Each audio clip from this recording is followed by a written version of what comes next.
শুধুমাত্র কৃষক দলের নেতা কর্মীরা উপস্থিত হয়ে একটি সম্মেলন করবেন, আপনাদের সাংগঠনিক শক্তি কতটুকু সেটিও আমাদের উপলব্ধি করার বিষয় আছে। সকলকে ধন্যবাদ জানাই এত সুন্দর একটি আয়োজন করার জন্য।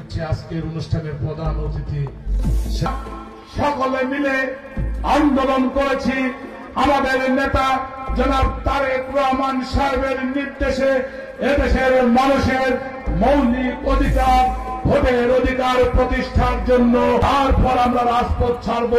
আমাদের আন্দোলনের একটি পর্যায়ে হাসিনা পালিয়ে গেলেও কাঙ্ক্ষিত সেই গণতন্ত্র আমরা মানুষের হাতে পৌঁছাই দিতে পারি নাই।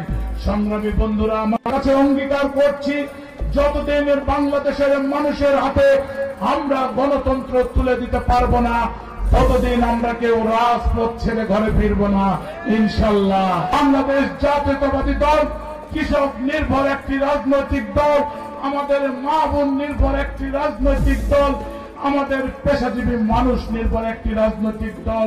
তাই আমাদের দেশ আজকে যখন অনেকে সংস্কারের কথা বলছেন, আজকে যখন সংস্কারের কথা তারা বলছেন, আমাদের দল উপলব্ধি করেছিল আরো 3 বছর আগে।